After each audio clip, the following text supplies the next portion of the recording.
Waalaikumsalam warahmatullahi wabarakatuh. Salam sejahtera, semoga bercurah pada pagi hari ini. Alhamdulillahirabbil alamin, assalatu wassalamu ala nabiyil mursalin wa ala alihi wa sahbihi ajma'in, amma ba'du. Yang saya hormati Ibu Kepala Sekolah SMP Negeri 2 Sukadana, Ibu CPG kita, Ibu Tri Suharti Septianti SPD, dan Bapak Ibu Dewan Guru yang pada pagi hari ini menyempatkan hadir di acara kita, yaitu Diseminasi Penerapan Budaya Positif. Pertama-tama marilah kita panjatkan rasa puja syukur kita atas kehadirat Allah Subhanahu wa Ta'ala, yang mana pada kesempatan hari ini kita dapat berkumpul tanpa halangan suatu apapun. Amin. Kedua kalinya sholawat beserta salam tak lupa kita haturkan kepada junjungan kita, Nabi Agung kita, Nabi Muhammad SAW, yang akan kita nantikan syafaatnya di yaumil qiyamah. Amin. Sebelum kita memulai acara, alangkah baiknya kita membaca basmalah agar acara kita dari awal sampai akhir nanti tiada halangan suatu apapun. Bismillahirrahmanirrahim. Untuk acara selanjutnya yaitu sambutan dari Ibu Kepala Sekolah kita atau yang mewakili kepada Ibu Eka Setiawati SPD. Waktu dan tempat dipersilahkan. Bismillahirrahmanirrahim. Assalamualaikum warahmatullahi wabarakatuh. Waalaikumsalam warahmatullahi wabarakatuh. Selamat pagi, salam sejahtera bagi kita semua. Tabikun. Ampun. Yang saya hormati Bapak Andrianto selaku Wakil Kepala Sekolah Bidang Kurikulum. Yang saya hormati Bapak Ibu sekalian, guru dan staf UPTD SMP Negeri 2 Sukadana yang saya hormati. Tidak lupa yang paling saya hormati juga CGP kami Angkatan 11, Ibu Tri Suharti Septianti yang hari ini akan melaksanakan diseminasi perilaku positif. Semoga nantinya kita akan dapat melaksanakan kegiatan ini sampai akhir dalam keadaan sehat walafiat. Amin. Allahumma amin. Sholawat beserta salam tak lupa kita sanjungkan kepada junjungan kita Nabi Akbar Muhammad Sallallahu Alaihi Wasallam yang akan kita nantikan syafaatnya di yaumul qiyamah kelak. Amin. Allahumma amin. Izinkan saya Bapak Ibu di sini mewakili Ibu Kepala UPTD SMP Negeri Sukadana yang dalam hari ini beliau tidak dapat menghadiri acara ini, bukan sengaja, tapi beliau sedang ada kegiatan di luar. Bukan tidak menghargai, bukan tidak menghormati Bapak Ibu sekalian, tapi betul-betul kegiatan hari ini tidak bisa beliau tinggalkan, maka diwakilkan kepada saya. Yang selanjutnya saya ucapkan terima kasih kepada ibu-ibu dan bapak-bapak sekalian yang telah hadir dalam kegiatan ini. Semoga nantinya setelah mengikuti kegiatan ini kita akan lebih tahu lagi apa saja budaya-budaya positif yang dapat kita ambil dari selama pembelajaran Bu Yanti yang kita biasa menyebutnya Miss Yanti ya Bapak Ibu ya. Jadi dalam hal ini Miss Yanti nanti akan menyampaikan beberapa hal-hal positif di sekolahan yang akan kita terapkan nantinya. Hal tersebut nantinya insya Allah akan kita sama-sama praktekkan bareng-bareng di kelas sehingga pembelajaran di kelas nantinya akan lebih baik lagi dari sebelumnya. Dan saya ucapkan terima kasih kepada Miss Yanti yang nantinya akan menularkan hal-hal baik kepada kami semua sehingga kami nanti akan tahu, oh ternyata budaya-budaya positif yang dapat kita terapkan itu seperti apa. Semoga Miss Yanti nantinya bisa jadi pendorong, penyemangat, inspirasi bagi kami semua untuk lebih baik lagi. Mudah-mudahan kegiatan ini dapat berjalan lancar dari awal hingga akhir, dan mungkin nanti ketika ada pertanyaan-pertanyaan atau yang mengganjal di hati Bapak Ibu sekalian, dalam hal ini pastinya Miss Yanti akan terbuka untuk menjawab unek-unek dari Bapak dan Ibu sekalian. Jadi mungkin bisa sharing ya Miss Yanti di sini akan lebih baik lagi ke depannya. Saya rasa mungkin hanya itu yang dapat saya sampaikan. Kurang dan lebihnya saya mohon maaf. Saya akhiri. Wassalamualaikum warahmatullahi wabarakatuh. Baik, terima kasih kepada Ibu Eka Setiawati SPD atas sambutannya. Baik Bapak Ibu Dewan Guru, untuk acara selanjutnya kita masuk kepada acara inti, yaitu presentasi mengenai diseminasi penerapan budaya positif yang akan disajikan oleh Ibu CPD kita, yaitu Ibu Tri Suhati Septianti SPD. Kepada beliau waktu dan tempat dipersilahkan.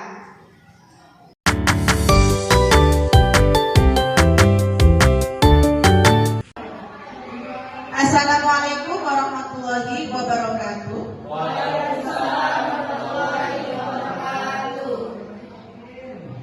Selamat pagi Bapak dan Ibu Guru UPTD SMP Negeri 2 Sukadana. Baik, pertama-tama marilah kita panjatkan puji syukur kita kehadirat Allah Subhanahu wa taala yang telah melimpahkan rahmat-Nya, hidayah dan inayahnya sehingga pada pagi hari ini kita dapat berkumpul di dalam ruangan ini untuk acara diseminasi modul 1.4 penerapan budaya positif dari saya, calon guru penggerak angkatan 11 UPTD SMP Negeri 2 Sukadana Kabupaten Lampung Timur. Baik, yang kedua kalinya salawat dan salam marilah kita sanjungkan kepada beliau junjungan kita Nabi besar Muhammad Sallallahu Alaihi Wasallam, dan insya Allah kita nantikan selamatnya di umur kiamat. Amin. Baik, sebelumnya saya ingin bertanya kepada Bapak dan Ibu Guru mengenai apa yang akan kita bahas hari ini. Mungkin Bapak dan Ibu Guru sudah tidak asing ya, atau ada yang pernah mendengar istilah budaya positif. Kalau melihat dari kalimat budaya positif, apa sih itu budaya Bapak Ibu? Ya baik, Ibu Rizky, kebiasaan, kemudian ada yang lain? Positif, kalau positif apa itu Bapak Ibu? Baik, jadi intinya kebiasaan baik ya Bapak Ibu. Nah, di sini sudah dijelaskan budaya positif itu apa, yaitu nilai dan kebiasaan di sekolah yang berpihak pada murid agar mereka dapat berkembang menjadi pribadi yang kritis, penuh hormat dan bertanggung jawab sesuai dengan profil pelajar Pancasila. Nah, kembali ke profil pelajar Pancasila. Pada kurikulum Merdeka kita sudah pernah ya ikut workshop ataupun pelatihan mengenai profil pelajar Pancasila. Masih ada yang ingat Bapak Ibu? Apa itu profil pelajar Pancasila? Ada berapa dimensi? Ada Bapak atau Ibu yang ingat? Oh betul Pak Andri, oke ada 6. Kemudian Ibu Rizky ingat apa salah satunya atau Bu Ami? Busuk? Iya Bu Mepri, beriman dan bertakwa. Ada lagi? Berpikir kritis. Iya mandiri. Kemudian kreatif. Dan satu lagi bergotong royong. Betul sekali ya. Seperti anak SD kalau menghafal lebih mudah dihafal Bapak Ibu. Kalau di tempat kita mungkin belum pernah dipraktekkan ya. Jadi ada lagunya, boleh saya sedikit cuplikan ya. Pelajar Pancasila beriman dan bertakwa pada Allah yang esa dan berakhlak mulia. Satu lagi, berkebinekaan global, gotong royong mandiri, kreatif dan bernalar kritis. Nah seperti itu ya Bapak Ibu. Baik, selanjutnya konsep utama budaya positif.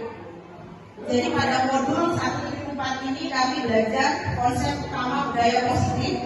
Yang pertama yaitu perubahan paradigma belajar, kemudian disiplin positif, kebutuhan dasar manusia, motivasi perilaku manusia, restitusi posisi kontrol guru, keyakinan kelas, dan segitiga restitusi. Kita bahas yang pertama yaitu perubahan paradigma belajar.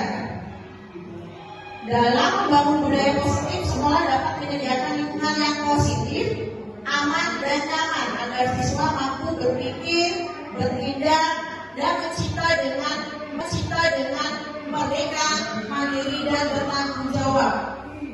Disiplin juga sangat berkaitan kontrol mutu terhadap siswa.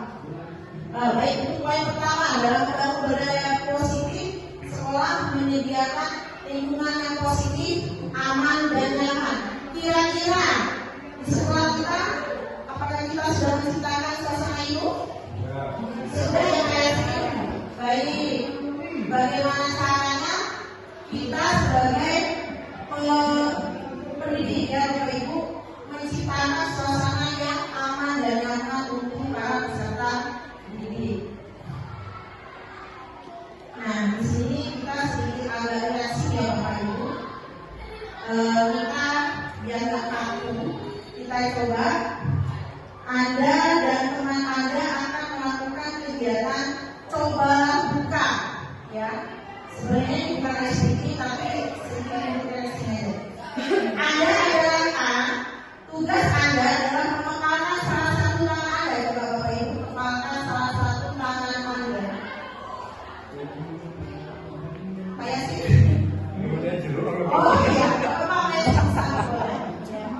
Coba Anda bayangkan bahwa Anda menyimpan sesuatu yang sangat berharga di dalam kepalan tangan Anda, ya. Tapi lepas ya. Betul. Anda perlu menjaga benda tersebut sepatu kaki Anda karena begitu penting untuk kehidupan Anda. Kemudian tugas B rekan Anda, kita berpura-pura ya, adalah mencoba dengan segala cara untuk membuka kepala tangan Anda. Coba Bapak Ibu sebelahnya, dicoba buka kepala tangan sebelahnya. Kepala Anda B boleh membujuk, menghardik, mengintimidasi, bahkan memanggil. Bisa nggak kira-kira terbuka Bapak Ibu? Tidak bisa kan Bapak Ibu? Nah, seperti itu. Jadi kita sebagai peserta didik harus punya apa? Prinsip di mana kita itu tidak bisa selama kita ingin melakukan budaya positif ya. Jadi tidak bisa dipengaruhi oleh lawan ya atau lingkungan yang maaf misalnya kurang mendukung seperti itu. Baik, perubahan paradigma belajar itu jadi perubahan paradigma teori kontrol atau ilusi kontrol itu dari Dr. William Glasser. Yang pertama, ilusi guru mengontrol murid. Yang kedua, ilusi bahwa semua penguatan positif, efektif dan bermanfaat. Ketiga, ilusi bahwa kritik dan membuat orang merasa bersalah dapat menguatkan karakter. Dan yang terakhir, ilusi bahwa orang dewasa memiliki hak untuk memaksa. Ilusi, apa itu ilusi Bapak Ibu? Pikiran, khayalan, iya bawah sadar. Baik, jadi intinya di sini ilusi ini dirubah. Jadi kita tidak seperti ini. Kita sebagai pendidik tidak boleh membuat orang itu merasa bersalah. Jadi dengan membuat merasa bersalah itu menurut kita itu menguatkan karakter tidak seperti itu. Dan kita sebagai orang dewasa memiliki hak untuk memaksa. Itu tidak benar ya Bapak Ibu. Baik, selanjutnya kita masuk ke makna disiplin. Nah, coba ada yang mau tunjuk tangan atau ditunjuk? Apa sih kira-kira makna disiplin itu Bapak Ibu? Apa busuk? Taat, betul. Ada lagi yang lain? Mematuhi. Kayak sih, maju. Tepat waktu disiplin ya. Oh iya, tepat waktu mungkin salah satu contohnya ya Bapak. Baik, di sini kita jelaskan. Kata disiplin berasal dari bahasa Latin. Nah, yang belum tahu, jadi disiplin itu berasal dari bahasa Latin. Apa? Disiplina, yang artinya belajar. Nah, jadi ya semua yang Busuk sampaikan, Pak Yasin, kemudian Pak Minta, itu sama semua artinya adalah belajar. Ya. Disiplin diri membuat orang menggali potensi menuju sebuah tujuan atau apa yang dihargai. Dalam budaya kita, makna kata disiplin dimaknai dari sesuatu yang dilakukan seseorang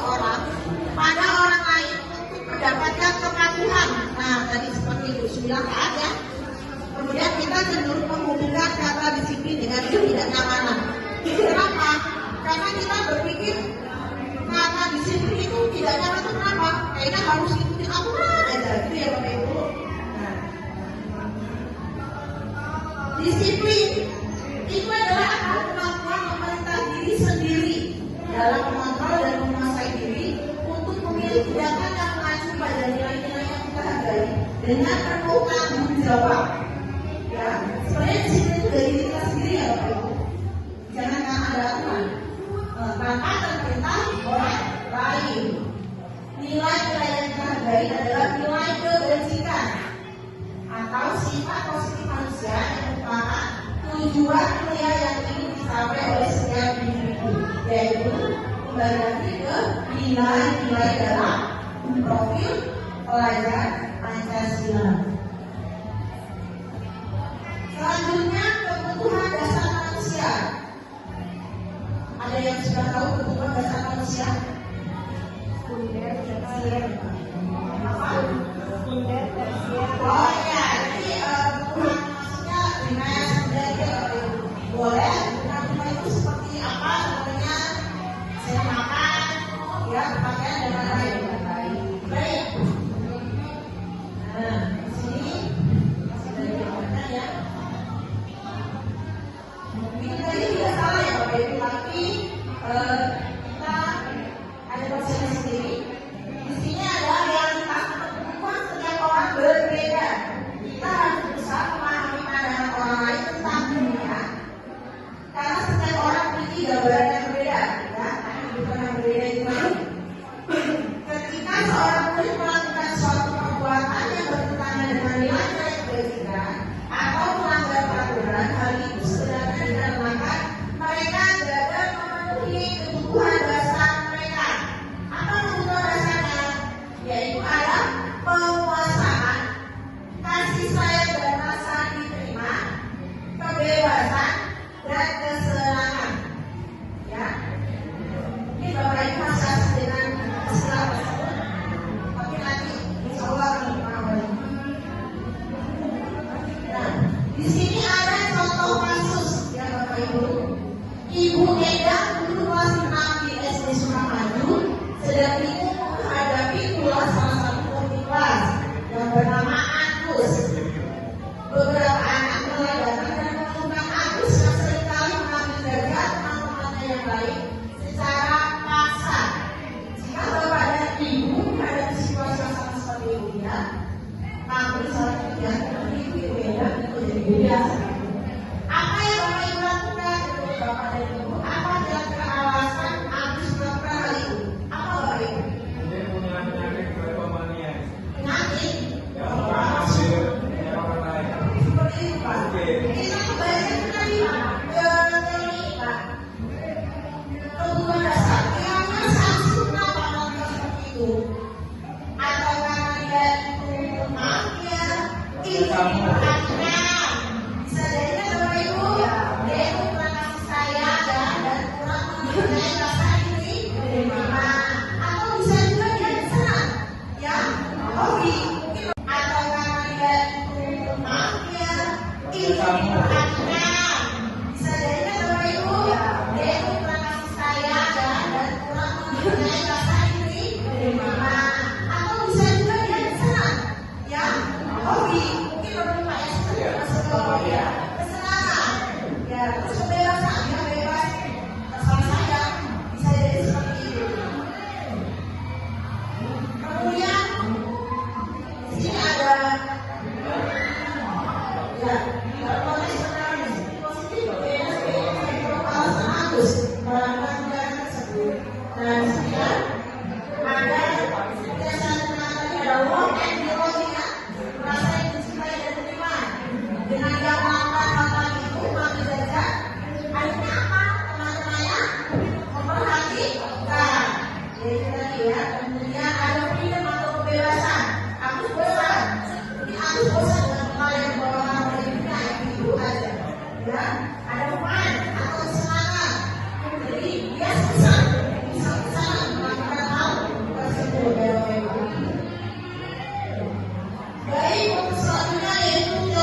kita sebagai pendiri ataupun anak-anak sekali melakukan kedisiplinan itu karena dari dalam diri sendiri bukan karena faktor dari luar.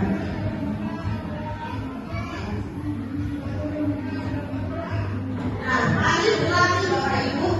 Di sini ada beberapa pernyataan.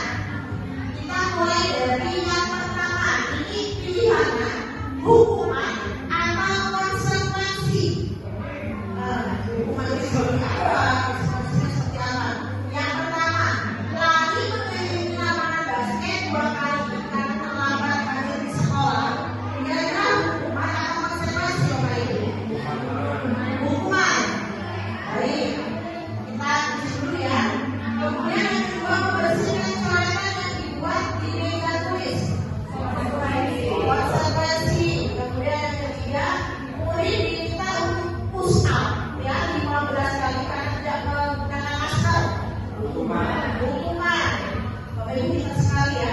Kemudian lanjut mengganti kertas tugas teman yang telah dicoret-coret. Konsekuensi. Bertemu di lapangan basket 12 ya. Hukuman. Murid diminta bertenaga kaki sepanjang hari karena tidak menggunakan sepatu berwarna hitam. Hukuman. Kemudian lagi berdiri di depan kelas sambil mengangkat kaki satu karena tidak bisa menjawab pertanyaan. Baik, kita lihat jawabannya. Oke, betul sekali. Kasih hapus buat Bapak Ibu. Ternyata Bapak Ibu sudah sangat bisa ya membedakan mana hukuman dan konsekuensi.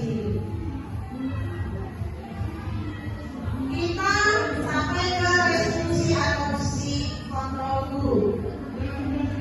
Nah, posisi kontrol guru ada 5. Yang pertama sebagai penghukum.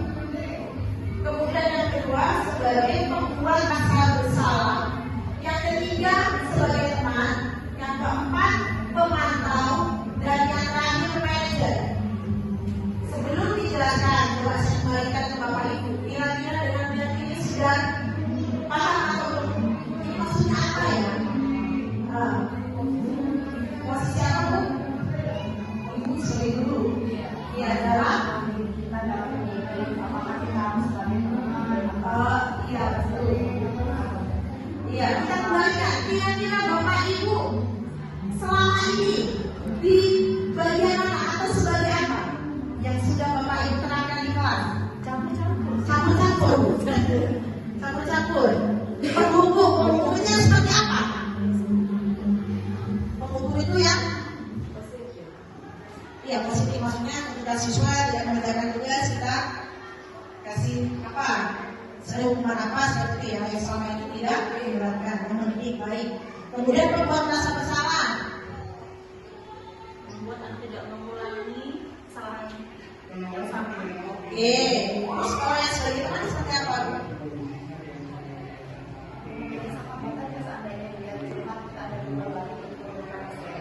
Oke, kemudian kalau memantau atau hubungannya iya, kita sudah memberikan sebenarnya bukan hukuman ya, tapi di situ kita sambil membimbing ya. Nah, kedepannya diharapkan kita bisa menjadi minimal pemantau.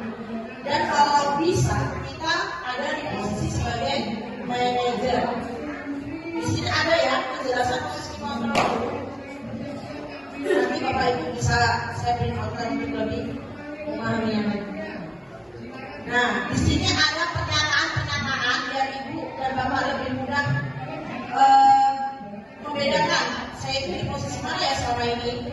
Jika Bapak Ibu pernah mengatakan saya kecewa sekali dengan kamu, maka bahasa saya kecewa sekali itu adalah posisi kita sebagai pembuat orang merasa bersalah. Dengan kalimat itu siswa merasa bersalah.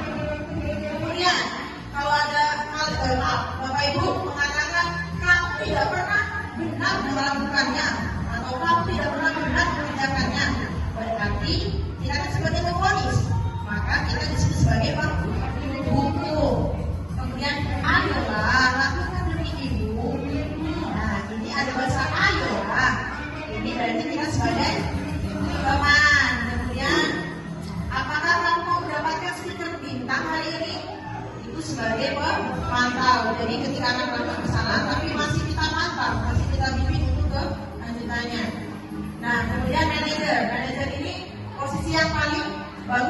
bagaimana kamu bisa menyelesaikan masalah ini? Nah, kemudian memberi masukan, saran, dan membimbing. Jadi membuka sama dia dan sebagainya. Baik, yang terakhir adalah keyakinan kelas. Adakah yang tahu Bapak Ibu apa itu keyakinan kelas? Kesepakatan kelas, boleh. Keyakinan kelas sama dengan kesepakatan kelas. Kalau dulu istilahnya kita mungkin lebih ke peraturan kelas. Kenapa sekarang disebut keyakinan kelas? Karena di keyakinan kelas ini kita menggunakan nilai-nilai kebajikan. Jadi misalnya peraturan kelas itu siswa dilarang dari perbedaan agama, suku, negara, dan bahasa. Menurut dosen, suatu keyakinan akan lebih memotivasi seseorang dari dalam atau intrinsik. Seseorang akan lebih bersemangat untuk menjalankan keyakinannya daripada hanya sekedar mengikuti peraturan. Jadi kemarin di kelas saya di kelas 92 saya sudah menerapkan pembuatan keyakinan kelas, di mana keyakinan kelas itu disepakati bersama oleh baik saya sendiri sebagai guru ataupun oleh siswa. Jadi keyakinan kelas itu harus kita jalankan atau kita ikuti dengan kesadaran sendiri, tidak boleh karena paksaan. Kalau peraturan kita lebih siswa itu merasa harus begini harus begitu ya. Jadi kalau keyakinan kelas benar-benar sudah kesepakatan ke kelas. Ya, jadi dari lingkungan budaya positif kita lebih merujuk lagi ke lingkungan positif, kemudian keyakinan kelas, dan ya kembali seperti yang pernah tadi saya sampaikan yaitu peraturan kelas. Nah ini ada beberapa contohnya, seperti dilarang mengganggu orang lain. Apa yang keyakinan kelasnya? Menghormati orang lain dan diri sendiri. Kemudian dilarang melakukan kekerasan, itu apa? Menghormati orang lain atau keselamatan. Kemudian dilarang menggunakan narkoba, berarti menjaga kesehatan. Kemudian jangan berlari di kelas, menjaga keamanan ataupun menjaga keselamatan. Ya seperti itu contohnya Bapak Ibu. Di sini ada beberapa poin dalam pembentukan keyakinan kelas, yaitu pertama keyakinan kelas bersifat lebih abstrak. Ya, kemudian yang kedua keyakinan kelas berupa pernyataan universal. Pernyataan keyakinan kelas dibuat dalam bentuk positif, jadi kita tidak menggunakan kata dilarang lagi ya, tidak menggunakan kata jangan. Kemudian keyakinan kelas hendaknya tidak terlalu banyak sehingga mudah diingat dan dipahami. Kemarin di kelas kami membuat 10 keyakinan kelas. Kemudian keyakinan kelas sebaiknya sesuatu yang dapat diterapkan di lingkungan kelas tersebut. Semua pada kelas ikut berkontribusi dalam pembuatan keyakinan kelas lewat kegiatan curah pendapat. Kemudian terakhir bersedia meninjau kembali keyakinan kelas dari waktu ke waktu. Jadi kita boleh meninjau ya ketika mungkin dalam 1 bulan atau 2 bulan bagaimana keyakinan kelas itu berjalan atau tidak, bisa kita tinjau bersama dengan warga kelas atau warga sekolah jika memang sekolah kita membuat keyakinan sekolah seperti itu. Ini yang terakhir yaitu segitiga restitusi. Apa itu segitiga restitusi? Proses menciptakan kondisi bagi murid untuk memperbaiki kesalahan mereka sehingga mereka bisa kembali pada kelompok mereka dengan karakter yang lebih kuat. Ya, melalui restitusi, guru dapat yang pertama membantu murid menjadi lebih memiliki tujuan, membantu murid untuk jujur pada diri sendiri dan mengevaluasi dampak ya dari kesalahan yang telah dilakukan, dan yang terakhir memberikan penawaran bukan paksaan. Nah, di sini ada segitiga restitusi di mana yang pertama kita melakukan menstabilkan identitas, kemudian yang kedua validasi tindakan yang salah, dan yang terakhir menanyakan keyakinan kelas. Menstabilkan identitas itu seperti apa? Kalimat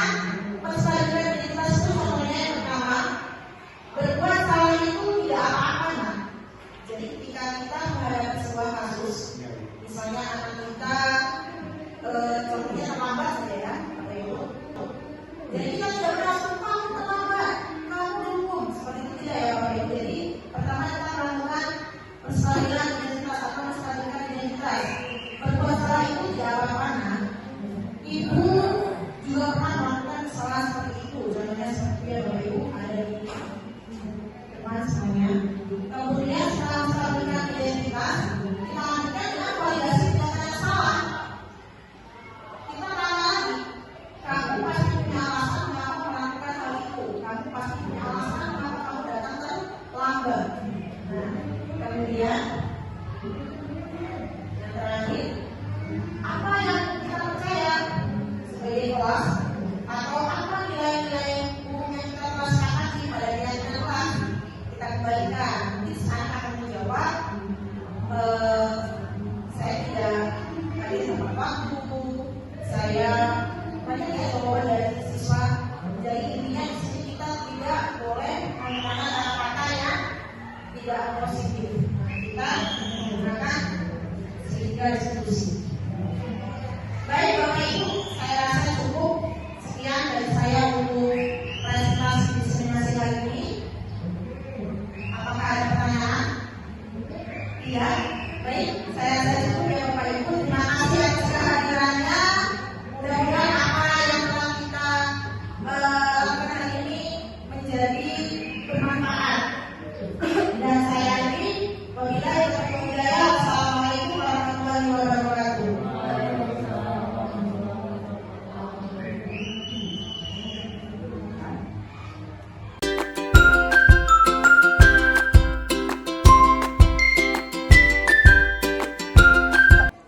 Assalamualaikum warahmatullahi wabarakatuh.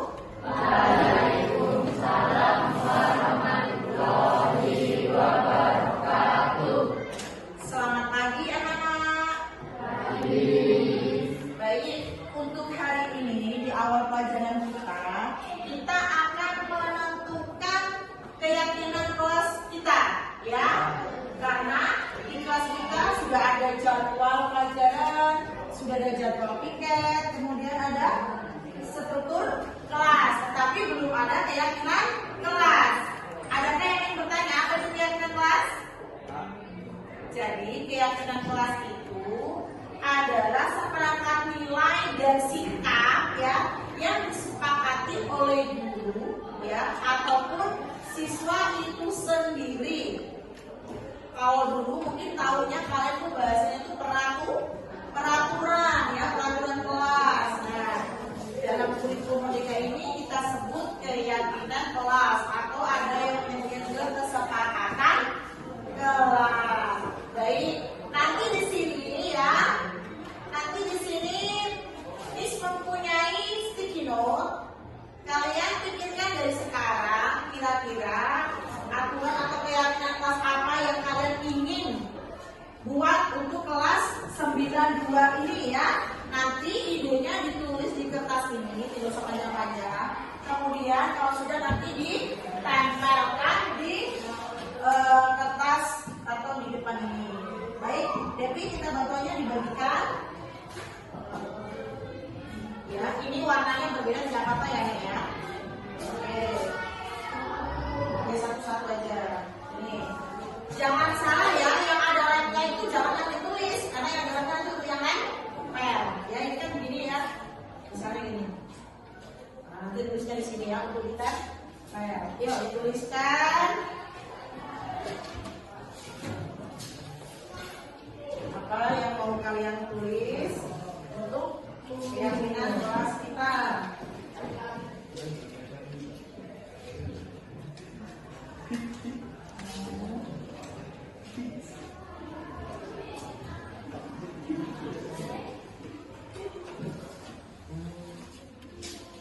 Sudah mulai Sudah lengket. Bentar.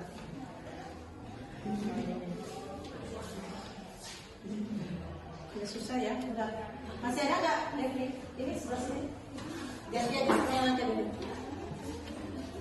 Silakan kalian tulis apa keyakinan kelas yang akan kita sepakati. Jadi sebelum kalian menulis, pikirkan kalian tidak boleh melanggar keyakinan kelas tersebut, ya. Misalnya, contohnya datang tepat waktu ya, tidak boleh terlambat. Apa kalian pengennya terlambat? Udah. Itu dosis. Ada dia beda. Mana punya buku? Oh belum, oh ya udah nih tulis. Yuk, silakan ditulis. Yang sudah boleh langsung ditempelkan di depan ya.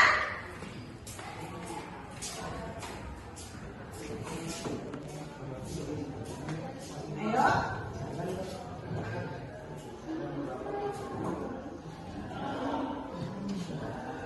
Apa? Misalnya tidak boleh membolos. Tapi kalian juga harus tidak boleh melanggar itu, ya.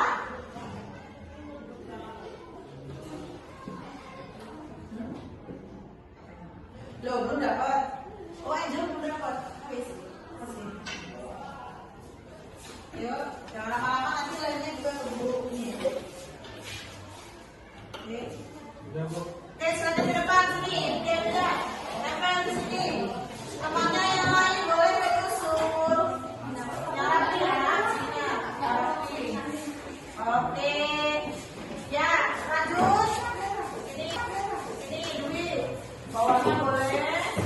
Tulisannya tapi jangan tutupan ya. Udah ada lagi Dwi. Udah cukup. Nah, yuk yang lain. Ya, yang sampai yang rapi. Gantian nak. Biar yuk terus.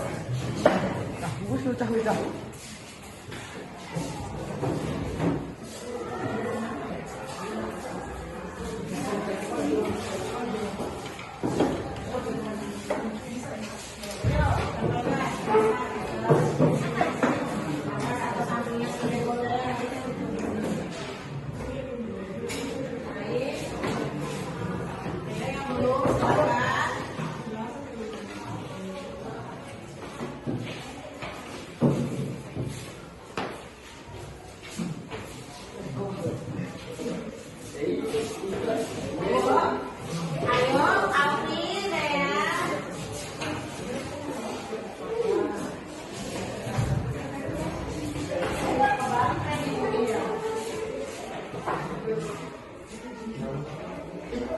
Kalau kalian kita ambil aja lagi. Terus ada lagi yang belum? Sudah semua? Reno sudah? Belakangnya sudah? Sudah, sudah semua. Oke, baik. Sekarang kita lanjutkan untuk menentukan kegiatan kelas. Karena ini kan masih bantuan kita ini kan ya, atau masukan ataupun ide dari kalian. Jadi tadi ada teman kalian yang susah untuk menambahkannya. Ini yang pertama, membersihkan sampah pada tempatnya dan saling bekerjasama. Maksudnya ini membuang sampah ya? Mungkin itu ya. Baik, keyakinan kelas yang pertama.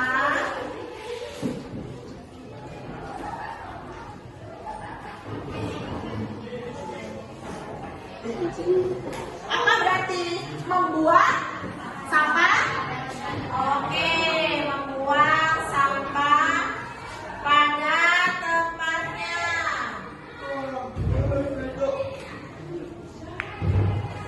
Yang kedua, nah di sini kita lihat, jangan memakai sepatu di dalam kelas. Ini ada teman kalian yang bilang jangan memakai sepatu di dalam kelas. Berarti apa? Di dalam kelas kita tidak boleh pakai sepatu ya? Apa bahasanya berarti? Nggak boleh pakai dilarang ya saya ya. Jadi menggunakan sepatu hanya di luar kelas ya. Memakai sepatu hanya di luar kelas.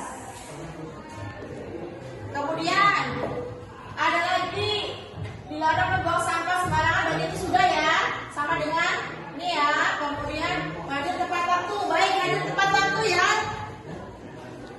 Iya, nomor tiga hadir tepat waktu, berarti tidak boleh terlambat. Oke, hadir tepat waktu. Ada lagi, tidak boleh membolos. Tidak boleh membolos berarti pulang sekolah setelah bel berbunyi. Sebelum itu boleh tidak?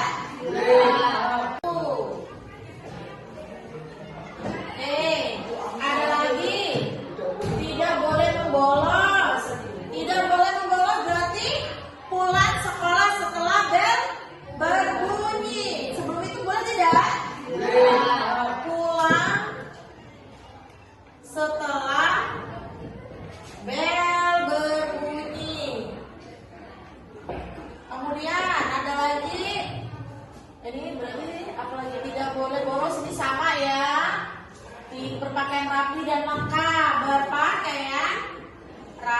rapi dan lengkap. Berarti kalau hari Senin, Selasa itu harus berpakaian rapi dan menggunakan almet. Kemudian lanjut. Sudah melaksanakan piket kelas. Melaksanakan piket kelas berarti kalau tidak melaksanakan dia menyalahi keyakinan kelas. Kita nanti tentukan apa konsekuensinya bagi yang tidak melaksanakan keyakinan kelas ini. Ada lagi, udah nih bersama datang tepat waktu, tidak boleh memakai hijab cepat kecuali hari Jumat ya, memang begitu. Berarti memakai jilbab segi 4 putri ya, kecuali hari Jumat. Kemudian berpakaian rapi sudah benar, sudah bersama, tidak boleh terlambat, tidak boleh membawa sampah, jaga kebersihan, segera dan sopan santun. Oke, sama. Menghargai guru, tapi sama dengan sopan santun ya, sopan santun dan menghargai guru. Oke, kita tambahkan aja.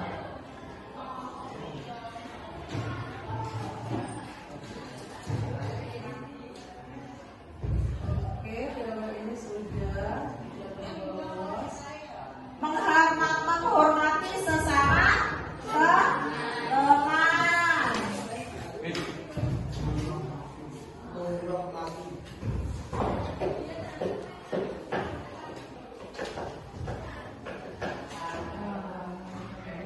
Mengerjakan tugas yang diberikan oleh guru.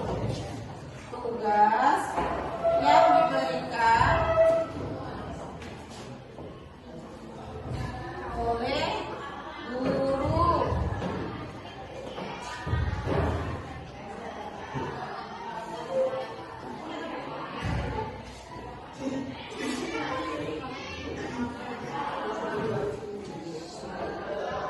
Ini ada yang tidak boleh nongkrong ya ketika jam pelajaran, berarti ini sama saja pulang atau keluar kelas ya setelah bel berbunyi. Jadi tidak boleh keluar kelas kalau bel istirahat belum berbunyi, sama saja tidak boleh nongkrong. Betul.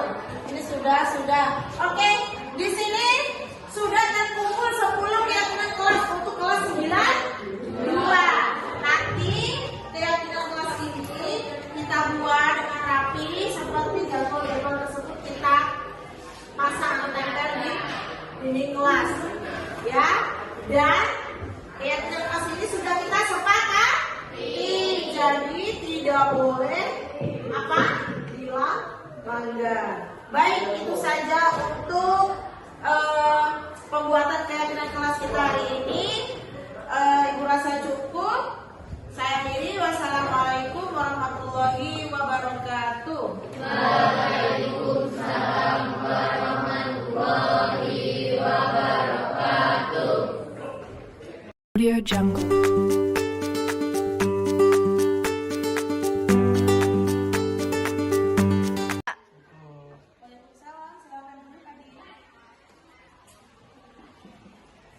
Adik, kamu tadi terlihat cemas di kelas dan mencari apa? Itu Bu, bentar lagi kan pelajaran bahasa Inggris.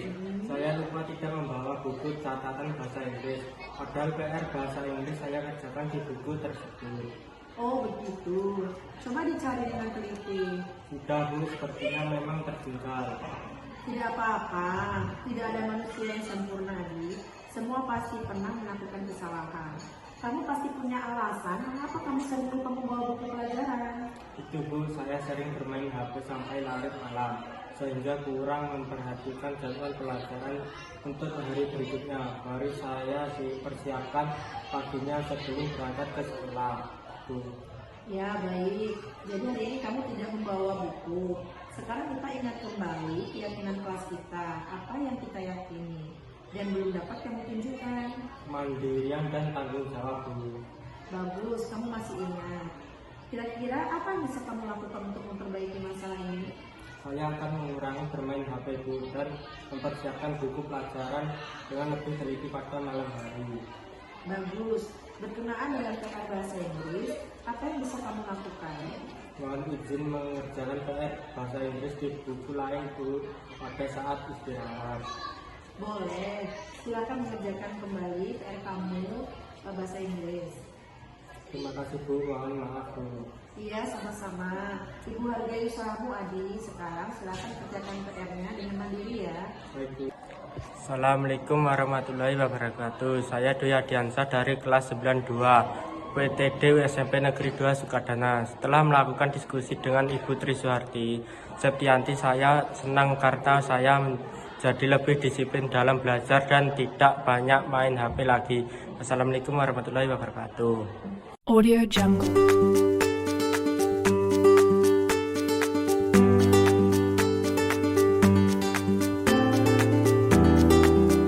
Audio Jungle.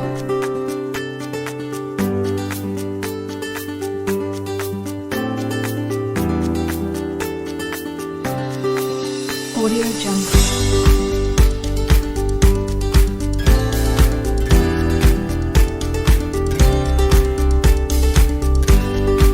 Audio Jungle.